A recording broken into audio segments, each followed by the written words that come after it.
नमस्कार, आप सभी का स्वागत डीडी न्यूज़ पर। आपके साथ मैं हूं मुकुल शर्मा। इस वक्त की बड़ी और अहम खबरें आपके साथ करेंगे साझा, लेकिन सबसे पहले नजर डालते हैं हेडलाइंस पर।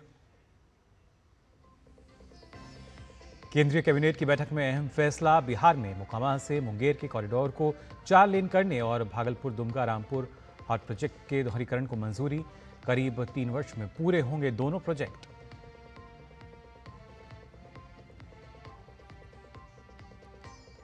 भारत अमेरिका के बीच व्यापार समझौते को लेकर सकारात्मक संकेत। ट्रंप के बयान पर पीएम मोदी ने कहा, हम घनिष्ठ मित्र हैं और स्वाभाविक साझेदार। दोनों देशों ने द्विपक्षीय साझेदारी को मजबूत करने की जताई प्रतिबद्धता।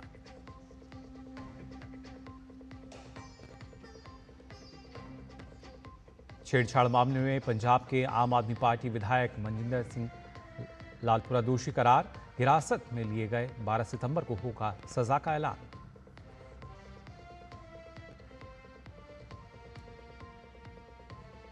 नवरात्र से पहले बिहारवासियों को नीतीश कुमार का बड़ा तोहफा। सीएम ने 1 करोड़ 13 लाख लाभार्थियों के खाते में ट्रांसफर किए 1100 रुपए। पेंशन की राशि भी बढ़ाई।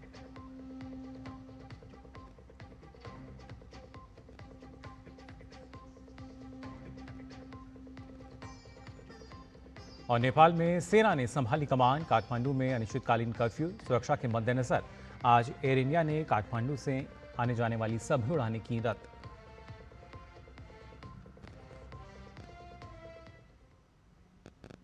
और आइए अब खबरें देखते हैं विस्तार से। आपको बता दें, प्रधानमंत्री नरेंद्र मोदी की अध्यक्षता में आर्थिक मामलों की कैबिनेट समिति ने आज Buxar Bhagalpur high speed corridor, Bihar के 4 lane greenfield access control, Mokama Munger section के निर्माण को हाइब्रिड इन्यूटी मोड पर मंजूरी दे दी है। इस प्रोजेक्ट की कुल लंबाई करीब 82.4 किलोमीटर होगी और इसकी कुल पूंजीगत लागत 4,447.38 करोड़ रुपए होगी। 4 लेन एक्सेस कंट्रोल मार्ग के निर्माण से यात्रा समय में लगभग 1.5 घंटे की कमी आएगी। यह उच्च गति टोल नियंत्रित मार्ग यात्रियों और मालवाहन दोनों के लिए सुरक्षित, तेज और बिना रुकावट कनेक्टिविटी प्रदान करेगा। मोकामा से मुंगेर 4 लेनिंग, ये बेसिकली बक्सर भागलपुर कॉरिडोर का सेक्शन है। 32 किलोमीटर्स का 4,447 करोड़ रुपए का ये इन्वेस्टमेंट होगा। ओवरऑल जो टाइम बचेगा, करीब 1 घंटे का ट्रैवल टाइम बचेगा इस प्रोजेक्ट के कारण। इसके अलावा आर्थिक मामलों की मंत्रिमंडलीय समिति ने बिहार, झारखंड और पश्चिम बंगाल में भागलपुर दुमका रामपुर हाट सिंह रेलवे लाइन सेक्शन के दोहरीकरण को मंजूरी दे दी है, जिसकी कुल लागत लगभग 3,169 करोड़ रुपए है। ये परियोजना 177 किलोमीटर लंबे सेक्शन को कवर करेगी। ये परियोजना रेलवे की मौजूदा नेटवर्क क्षमता को बढ़ाएगी, जिससे बेहतर मोबिलिटी, सेवा की विश्वसनीयता और कार्यकुशलता प्राप्त होगी।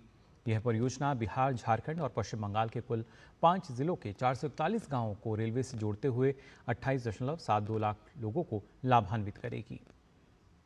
भागलपुर दुमका रामपुर हाट डबलिंग, ये 3,169 करोड़ रुपीस का प्रोजेक्ट है। ये प्रोजेक्ट भी बिहार, झारखंड और बंगाल को जोड़ने वाला एक बहुत ही इंपॉर्टेंट प्रोजेक्ट है। कई जिले इससे बेनिफिट होंगे, खासकर जो एस्पिरेशनल डिस्ट्रिक्ट्स हैं, बांका, गोड्डा, दुमका और भागलपुर, बांका, इनकी कनेक्टिविटी इंप्रूव होगी और बहुत बड़ा इंपॉर्टेंट ये लिंक बनेगा आने वाले समय में, जो हावड़ा, जमालपुर इन सबको कनेक्ट करता है। इस लाइन से 15 मिलियन टन पर एनम एक्स्ट्रा कार्गो आएगा। प्रधानमंत्री नरेंद्र मोदी ने अमेरिका को करीबी दोस्त और स्वाभाविक साझेदार बताया। उन्होंने भारत और अमेरिका के बीच चल रही व्यापार वार्ताओं पर विश्वास जताते हुए कहा कि ये चर्चाएं दोनों देशों की साझेदारी की असीम संभावनाओं को खोलने का रास्ता बनाएंगी। प्रधानमंत्री मोदी के सोशल मीडिया पोस्ट को अमेरिकी राष्ट्रपति डोनाल्ड ट्रंप ने रिपोस्ट किया है। प्रधानमंत्री मोदी ने अमेरिका के राष्ट्रपति डोनाल्ड ट्रंप के ट्रुथ पोस्ट पर जवाब देते हुए कहा कि भारत और अमेरिका के बीच चल रही व्यापार वार्ता को दोनों देशों की टीमें जल्द से जल्द पूरा करने के लिए काम कर रही हैं। पीएम मोदी ने ट्रंप की बातचीत के बयान पर कहा कि वे भी अमेरिकी राष्ट्रपति से बातचीत के लिए उत्सुक हैं। साथ ही प्रधानमंत्री मोदी ने उम्मीद जताई कि दोनों नेता दोनों देशों के लोगों के लिए एक उज्जवल और समृद्ध भविष्य सुनिश्चित करने के लिए मिलकर काम करेंगे। इससे पहले राष्ट्रपति डोनाल्ड ट्रंप ने घोषणा की कि उनके प्रशासन ने व्यापार वार्ता फिर से शुरू कर दी है। उन्होंने ट्रुथ सोशल पर पोस्ट किया था कि मुझे ये घोषणा करते हुए खुशी हो रही है कि भारत और अमेरिका दोनों देशों के बीच व्यापार बाधाओं को दूर करने के लिए बातचीत जारी रखे हुए है। ट्रंप ने कल प्रधानमंत्री नरेंद्र मोदी को अपना बहुत अच्छा दोस्त भी बताया और कहा कि वह आने वाले हफ्तों में उनसे बात करने के लिए उत्सुक हैं। ट्रंप ने अपनी पोस्ट में विश्वास जताया था कि बातचीत के जरिए दोनों महान देशों के लिए एक सफल निष्कर्ष पर पहुंचने में कोई कठिनाई नहीं होगी। इससे पहले शुक्रवार को व्हाइट हाउस में एक प्रेस कॉन्फ्रेंस के दौरान ट्रंप ने कहा था कि वे हमेशा प्रधानमंत्री मोदी के दोस्त रहेंगे। साथ ही ट्रंप ने पीएम मोदी को महान प्रधानमंत्री भी बताया। ट्रंप का यह ताज़ा बयान हाल ही में उनके भारत अमेरिका संबंधों पर अपने रुख में नरमी का संकेत देने के बाद आया है। पिछले कुछ समय से एक बार फिर ट्रंप भारत और पीएम मोदी को लेकर जिस तरह के बयान दे रहे हैं, उससे लगता है कि वो संबंध बेहतर करना चाहते हैं। भारत मॉरिशस व्यापार सम्मेलन को संबोधित करते हुए मॉरिशस के प्रधानमंत्री नवीन चंद्र रामगुलाम ने कहा कि उनकी यात्रा के दौरान भारत के साथ कई क्षेत्रों में बातचीत हो रही है। उन्होंने भारत और मॉरिशस के मजबूत व्यापारिक रिश्तों पर बल दिया। मॉरिशस के प्रधानमंत्री डॉक्टर नवीन चंद्र रामगुलाम और उनकी पत्नी वीना रामगुलाम आज से 16 सितंबर तक 8 दिवसीय भारत यात्रा पर हैं। डॉक्टर रामगुलाम इससे पहले मई 2014 में प्रधानमंत्री नरेंद्र मोदी के शपथ ग्रहण समारोह में भाग लेने के लिए भारत आए थे। विदेश मंत्रालय ने बताया है कि डॉक्टर रामगुलाम मुंबई, वाराणसी, अयोध्या और तिरुपति भी जाएंगे। Mauritius and India enjoy a special and unique relationship that is unparalleled, given the shared bonds of history, culture, language, heritage, kinship, and values in investment and broader economic cooperation through the double taxation avoidance agreement, the investment promotion and protection agreement, and the comprehensive economic cooperation and partnership agreement. That is the very first trade assignment. As Honorable Minister for Power has just said, it is the first trade agreement signed by India with an African country. और अब बात आर्थिक मोर्चे पर आई एक अच्छी खबर की। आपको बता दें, वैश्विक रेटिंग एजेंसी फिच ने चालू वित्त वर्ष के लिए भारत के विकास अनुमान को 6.5% से बढ़ाकर 6.9% कर दिया है। इस संशोधन को मजबूत घरेलू मांग, बढ़ते उपभोक्ता खर्च और अनुकूल वित्तीय स्थितियों का समर्थन प्राप्त है। फिच रेटिंग्स ने कहा है कि भारत के वस्तु एवं सेवा कर में सुधार रेटिंग प्राप्त भारतीय कंपनियों के लिए क्रेडिट पॉजिटिव होगा। इससे उपभोग को बढ़ावा मिलने और आर्थिक विकास के दृष्टिकोण के जोखिम कम होने की उम्मीद है। भले ही उच्च अमेरिकी टैरिफ निर्यात मांग के लिए ज़ाहिर तौर पर खतरा पैदा कर रहे हों।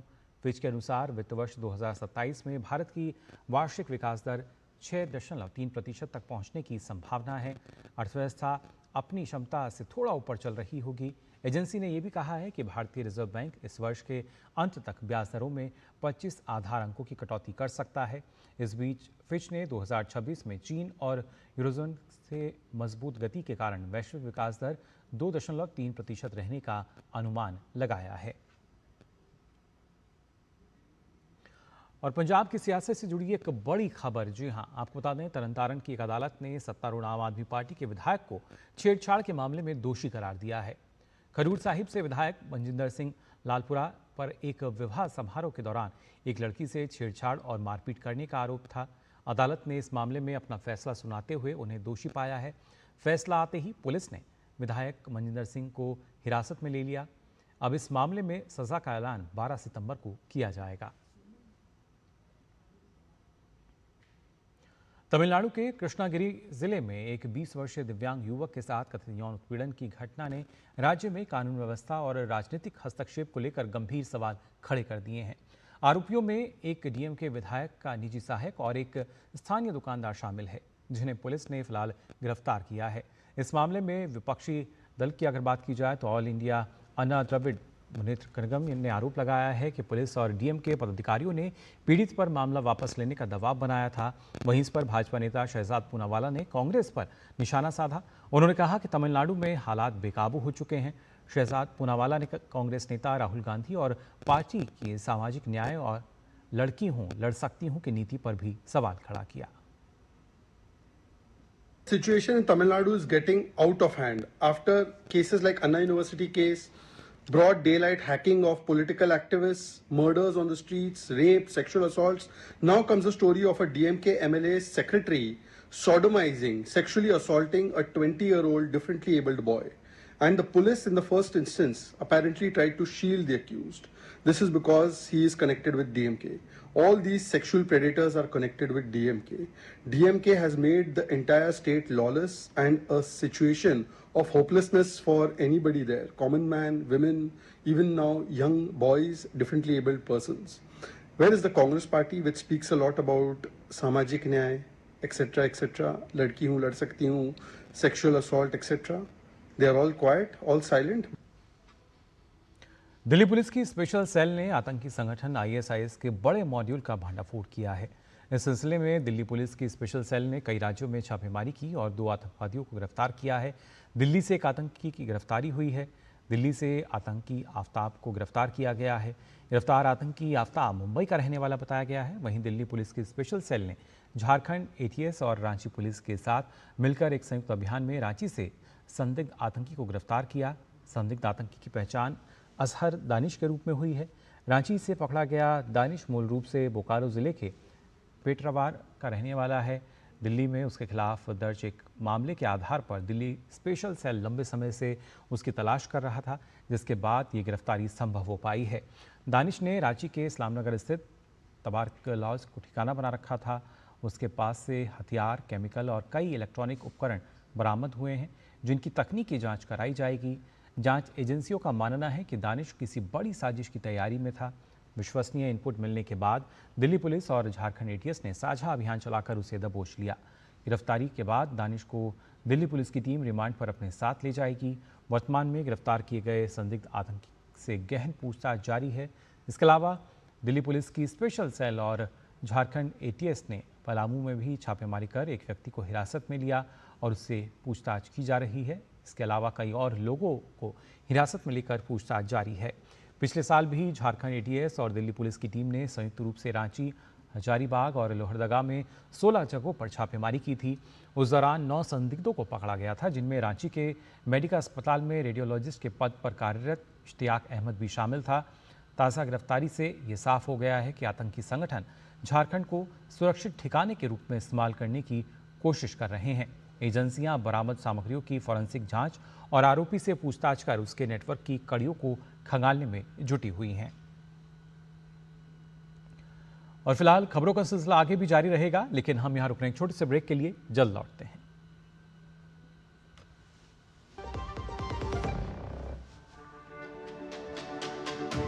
मेरी पसंद, मेरी पसंद, मेरी पसंद, मेरी पसंद, हमारी पसंद, हम सबकी पसंद। मजबूत देश का मजबूत सरिया हो गया स्टील। LIC लाया है unit linked insurance plan index plus. जीवन बीमा पाइए और निफ्टी स्टॉक्स के साथ अपने मार्केट रिटर्न्स को तेजी से बढ़ाइए। इस अट्रैक्टिव कॉम्बिनेशन के साथ अपना कल सुरक्षित कीजिए। सिर्फ 2500 रुपए मंथली प्रीमियम से शुरुआत कीजिए। आज ही LICindia.in पर जाएं।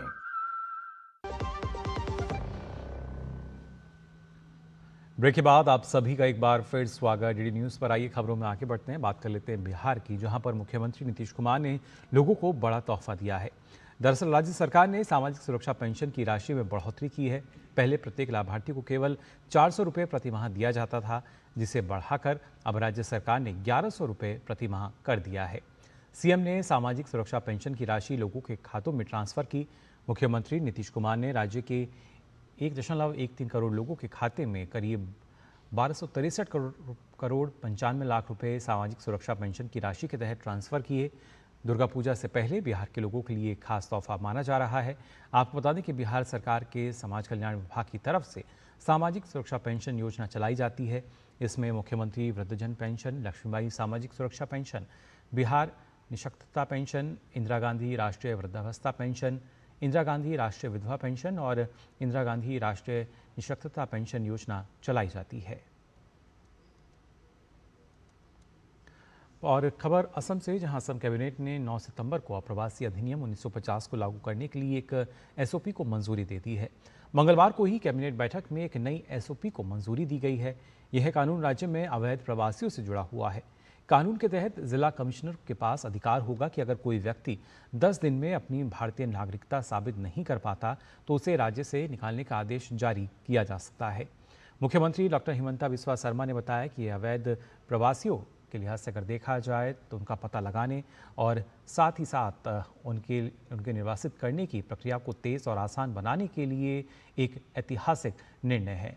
मुख्यमंत्री हिमंता बिस्वा शर्मा ने बताया कि अगर सीमा पुलिस या किसी अन्य स्रोत से किसी व्यक्ति के विदेशी होने की सूचना प्राप्त होती है या इस तरह की जानकारी मिलती है तो जाहिर तौर पर जिला उपायुक्त उसे नोटिस जारी करेंगे। अगर 10 दिनों के अंदर संतोषजनक दस्तावेज नहीं दिए गए तो नगर उपायुक्त बिना देरी किए निकासी का आदेश जारी कर देंगे, जिसके बाद उस व्यक्ति को डिटेंशन सेंटर भेज दिया जाएगा। While upholding clause section 6A of Citizenship Amendment Act, Supreme Court through the constitutional bench has clearly indicated that the government of Assam is free to use the Immigrant Expulsion from Assam Act 1950 to detect and deport foreigners. Under this act, the Deputy Commissioner is empowered by the central government to evacuate any person who is, in the view of Deputy Commissioner, is considered to be a foreigner. Under the new SOP, Deputy Commissioner will give 10 days time to the suspected person to prove his citizenship. Nepal में विरोध प्रदर्शन के चलते बिगड़े हालात को काबू में लाने के लिए सेना ने देशव्यापी कर्फ्यू लगाने का ऐलान किया है। इस दौरान सेना ने लोगों से घरों के बाहर नहीं निकलने की अपील की है।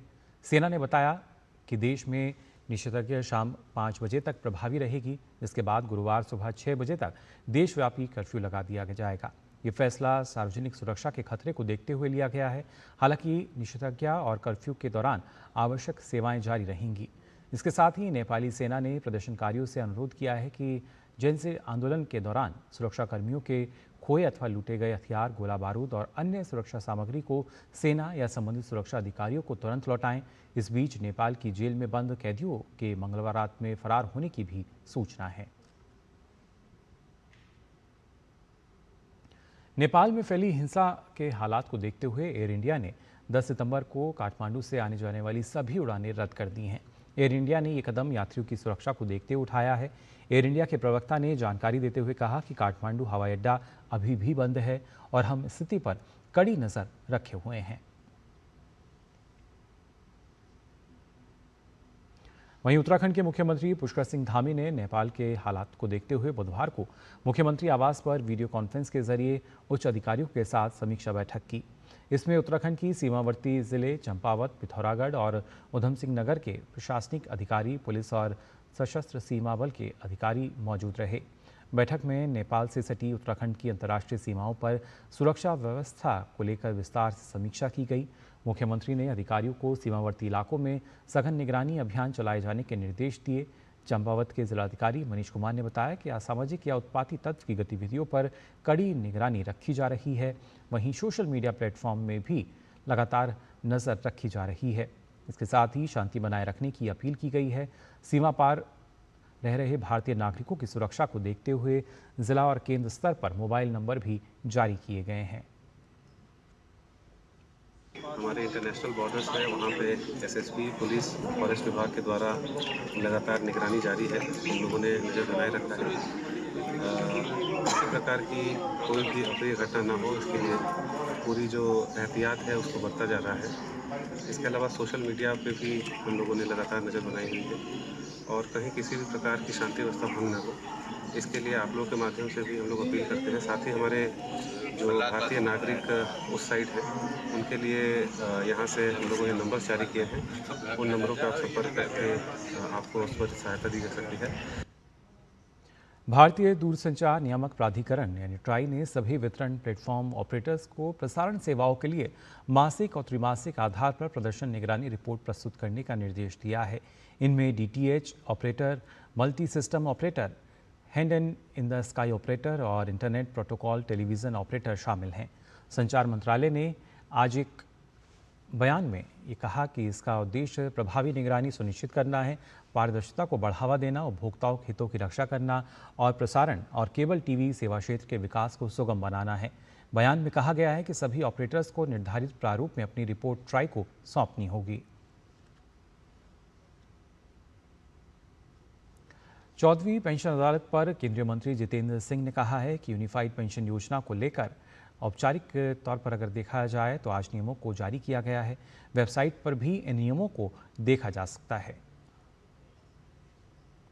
लंबे समय से ये चर्चा चल रही थी पेंशनर्स को लेकर के, पेंशनर्स के हित को लेकर के, किस प्रकार के विकल्प रहने चाहिए पेंशन प्राप्त करने वाले हमारे एल्डर सिटीजन्स के लिए, और उसी के तहत काफ़ी विचार करके श्रृंखलाबद्ध तरीके से कई बैठकें हुई, सीरीज ऑफ मीटिंग्स, डेलिब्रेशंस। जो भी इस विषय को लेकर के किसी के मन में कोई विचार हो, शंका हो, तो ये हमारे एल्डर सिटीजन्स, हमारे जो पेंशन याफ्ता होने वाले हैं, इवन द सर्विंग एम्प्लॉइज, वो हमारी वेबसाइट्स को भी अप्रोच करें, और उसके अतिरिक्त अगर उन्हें कुछ और समझना हो तो वो विभाग में आकर के रूबरू होकर भी बात कर सकते। मध्य प्रदेश के मुख्यमंत्री मोहन यादव ने अपने कोलकाता दौरे के दौरान कहा कि मध्य प्रदेश में निवेश संबंधी एक बड़ा आयोजन होने वाला है। उसमें 17 तारीख को प्रधानमंत्री मोदी मध्य प्रदेश आ रहे हैं। मैंने उसी सिलसिले में कोलकाता के निवेशकों को मध्य प्रदेश में भी निवेश करने के लिए निमंत्रण देने की दृष्टि से आज यात्रा की है। मध्य प्रदेश के अंदर निवेश संबंधी जो बड़ा आयोजन होने वाला है, माननीय प्रधानमंत्री जी 17 तारीख को पधार रहे हैं, उसी सिलसिले में मैं कलकत्ता के निवेशकों को मध्य प्रदेश भी निवेश करने के लिए, यहाँ के उद्योगपति हमारे किसानों के लिए काटन आधारित उद्योगों की दृष्टि से काम करें, उनका ये बंगाल बड़े पैमाने पर इस तरह के काम करने की जगह भी है, तो मैंने निमंत्रण देने की दृष्टि से आज की यात्रा की है। बंगाल के सभी बंधुओं को ये आह्वान के साथ कि यहाँ भी काम करिए, यहाँ भी उद्योग लगाइए, मध्य प्रदेश भी उनका घर है, वहाँ भी आइए। लोकसभा अध्यक्ष ओम बिरला ने भारत से विभूषित पंडित गोविंद बल्लभ पंत जी की 138वीं जयंती पर पुष्पांजलि अर्पित की। लोकसभा अध्यक्ष ओम बिरला ने एक्स पर वीडियो साझा करते हुए लिखा कि भारत के पूर्व गृह मंत्री, उत्तर प्रदेश के प्रथम मुख्यमंत्री और भारत रत्न से विभूषित महान स्वतंत्रता सेनानी पंडित गोविंद बल्लभ पंत जी की 138वीं जयंती पर पंडित पंत मार्ग स्थित उनकी प्रतिमा पर पुष्पांजलि अर्पित कर श्रद्धापूर्वक नमन किया। पहाड़ी क्षेत्र में मुसीबतों, कठिनाई में रहने वाले लोगों को जीवन परिवर्तन करने के लिए और उनके सामाजिक और आर्थिक उत्थान के लिए लंबे समय काम किया और कठिन परिस्थितियों के अंदर भारत को सक्षम बनाने में रहा। हम सबको पंडित गोविंद पंत जी के जीवन और मार्गदर्शन से प्रेरणा मिलती है। जीएसटी स्लैब में बदलाव से आम जनता को बड़ी राहत हुई है, तो वहीं जीएसटी स्लैब में बदलाव से उद्योग जगत के लिए ये काफ़ी फायदेमंद साबित होगा। रोज़ इस्तेमाल होने वाली इलेक्ट्रॉनिक वस्तुओं पर जीएसटी दरों को कम करने से घरेलू निर्माण जगत और उपभोक्ताओं का सामर्थ्य बढ़ने में महत्वपूर्ण कदम साबित होगा। केंद्र सरकार ने मेक इन इंडिया को बढ़ावा देने के लिए खासतौर से आयात पर निर्भरता कम करने के लिए जीएसटी स्लैब में बदलाव किया है, जिसका परिणाम बहुत जल्द भारतीय बाजार में दिखाई देने लगेगा। केंद्र सरकार ने एयर कंडीशनर, डिशवॉशर और टीवी पर जीएसटी 28% से घटाकर 18% कर दिया है। डिशवॉशर और टीवी पर जीएसटी दर कम करने से वे घरों के लिए अधिक किफ़ायती हो जाएंगे और जीवन यापन में आसानी होगी और इन्हें अपनाने में तेज़ी आएगी। स्टार्टअप और शिक्षा के क्षेत्र को ध्यान में रखते हुए मॉनिटर और प्रोजेक्टर पर जीएसटी 28% से घटाकर 18% कर दिया गया है। प्रधानमंत्री नरेंद्र मोदी के आत्मनिर्भर भारत के सपने को साकार करने का ये सबसे बड़ा कारण बनेगा। नवीकरणीय ऊर्जा उपकरण और सोलर पैनल का भी जीएसटी स्लैब 12% से घटाकर 5% कर दिया गया है। इससे घरेलू, संस्थागत और औद्योगिक क्षेत्र में नवीकरणीय ऊर्जा के उपयोग की लागत में कमी आएगी। यह सस्ती, स्वच्छ और टिकाऊ बिजली तक पहुंच सुनिश्चित करके भारत को दो राष्ट्रीय मिशन डिजिटल इंडिया और ग्रीन इंडिया को सीधे तौर पर आगे बढ़ाने में मदद करेगा। भारत के विकास के लिए ये जीएसटी स्लैब में बदलाव काफ़ी महत्वपूर्ण साबित होगा। और जब बात नवीकरणीय ऊर्जा की हम कर रहे हैं तो आपको बता दें, भारत ने स्वच्छ ऊर्जा के क्षेत्र में एक महत्वपूर्ण उपलब्धि हासिल की है। महज एक दशक में देश ने अपनी गैर जीवाश्म ईंधन क्षमता को 3 गुना कर लिया है और अब वह वैश्विक अग्रणी में शामिल हो गया है। आइए देखते हैं तपस भट्टाचार्य की एक खास रिपोर्ट। स्वच्छ ऊर्जा की दिशा में भारत ने एक ऐतिहासिक छलांग लगाई है।